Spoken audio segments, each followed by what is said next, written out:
pour l'exercice numéro 7, on a un sous-marin à propulsion nucléaire utilise comme combustible de l'uranium enrichi en isotope 92-235.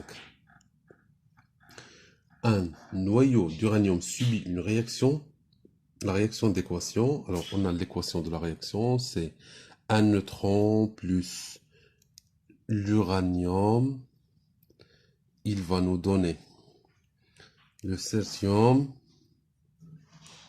plus le xénon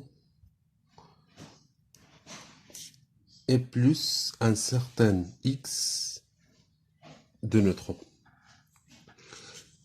Alors, pour la première question, question A, quel nom donne-t-on à cette réaction nucléaire? Alors, c'est une réaction de fission, car on a un atome qui est lourd, on le bombarde avec un neutron, et on a la production de deux atomes qui sont plus légers que cet atome-là.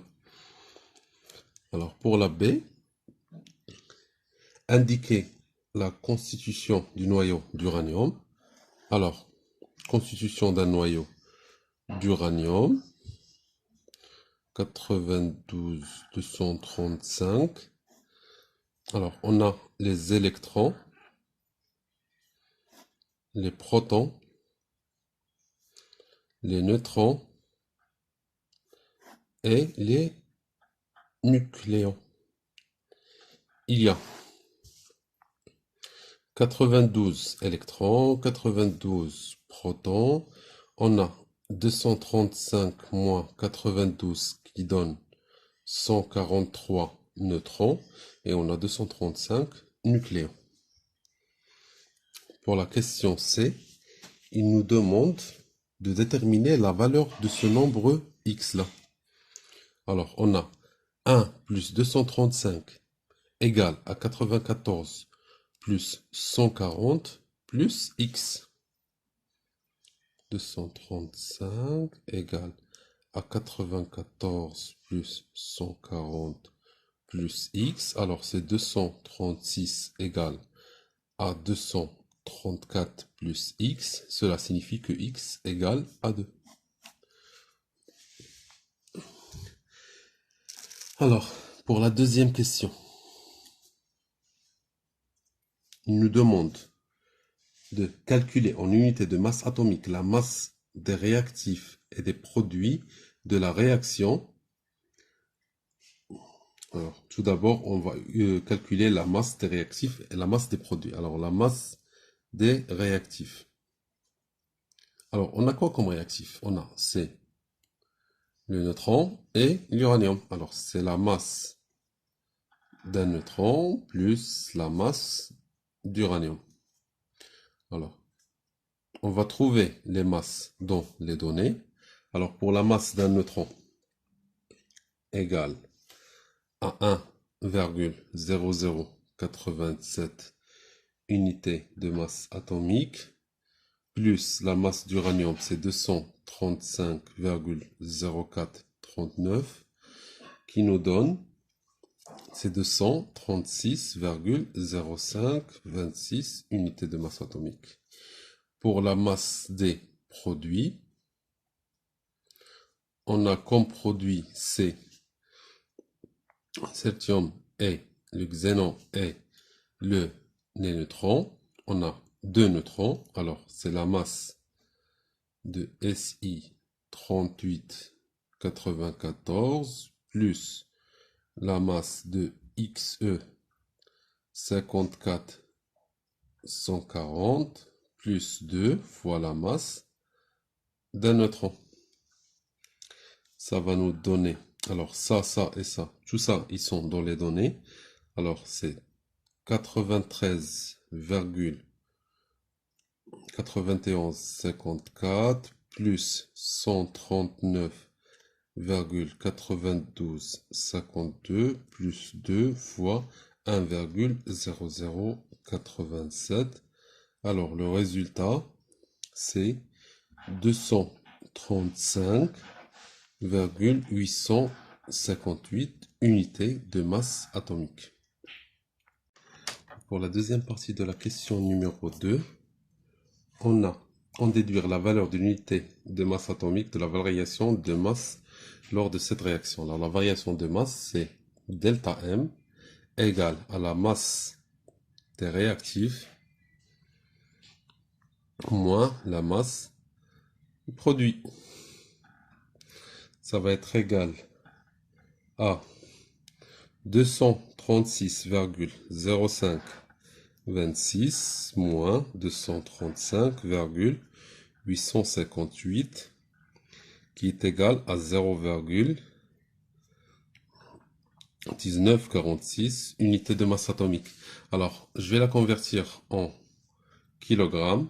Alors, dans les données, on a 1 unité de masse atomique, c'est 1,66054 fois 10 à la puissance moins 27 kg. Alors, pour trouver delta M en kilogrammes, on va faire 0,1946 fois 1,66054 fois 10 à la puissance moins 27. Ça va nous donner 3,2314 fois 10 à la puissance moins 28 kg. Alors, et pour la dernière partie de cette question numéro 2, quelle est en joules l'énergie libérée par la fission d'un noyau d'uranium suivant cette réaction-là?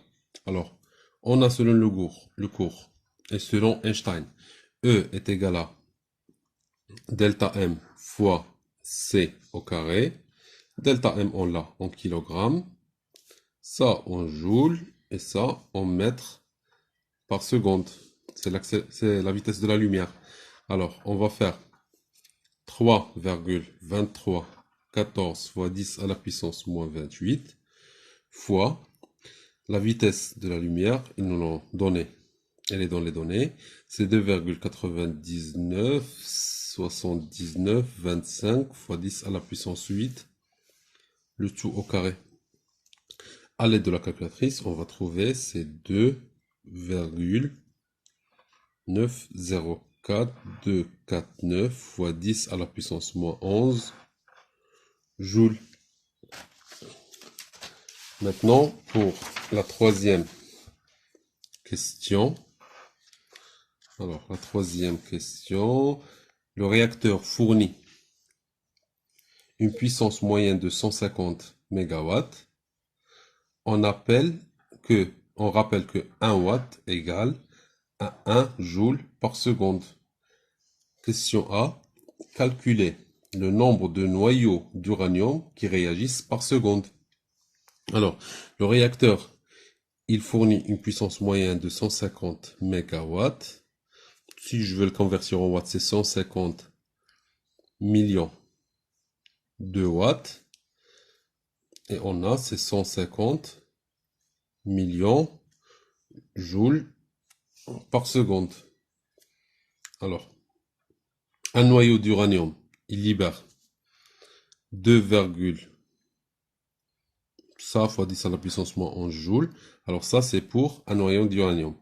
On a pour une seconde, on a ça. Alors, pour calculer le nombre de noyaux, on va faire 150 millions divisé par ce chiffre-là.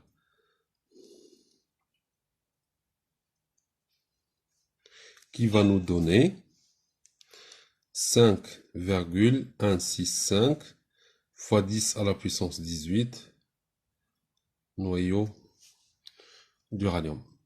Alors, dans une seconde, on a la fission de 5,165 fois 10 à la puissance 18 noyaux d'uranium. Pour la question B maintenant.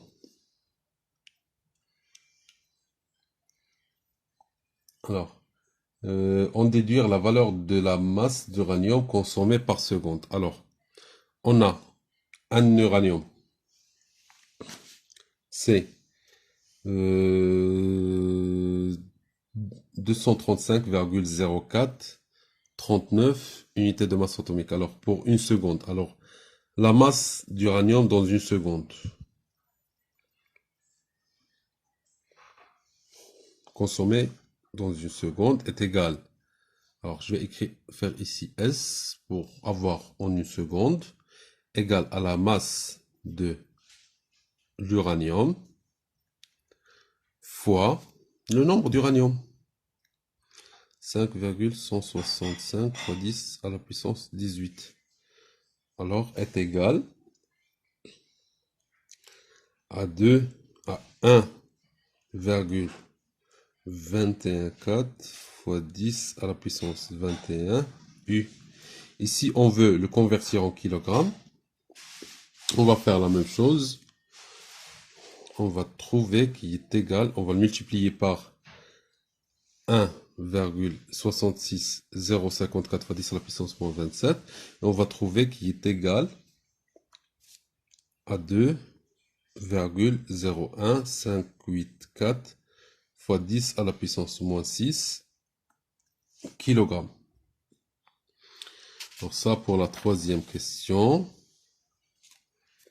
Pour la quatrième question. Alors, je vais poser ce qu'on a trouvé pour la troisième question B ici. Alors, on a trouvé la masse d'uranium consommée par seconde est égale à 2,01584 fois 10 à la puissance moins 6 kg. Maintenant, pour la troisième question. On est dans la quatrième question, je pense. Oui, la quatrième question. Troisième question, C. Oh, désolé, troisième question, C. Alors, pour la troisième question, C, un sous-marin nucléaire est prévu pour naviguer pendant une durée de 2 mois. Quelle masse minimum d'uranium 235 faut-il embarquer pour assurer son fonctionnement en autonomie pendant cette durée? Alors, je dois calculer tout d'abord, il y a combien de secondes dans 2 mois. Alors 2 mois, si je veux le convertir en jours, je multiplie par 30. Si je veux le convertir en heures, je multiplie par 24. Et si je vais multiplier les heures, convertir les heures en secondes, je vais multiplier par 3600. Je vais trouver que c'est 5,100 fois 10 à la puissance 6 secondes. Alors, dans un mois, il y a 5 184 000 secondes. Alors, maintenant, on doit calculer la quantité qu'il doit embarquer avec lui. Alors, sachant que dans une seconde, on a 2,01 fois 10 à la puissance moins 6 kg. Alors, pour 2 mois, total d'uranium qu'il doit embarquer avec lui, 235,92 U égale à la masse qu'on a trouvée seconde fois le nombre de secondes qui est égal à 10,4501 kg. Alors il doit embarquer avec lui 10,4701 kg.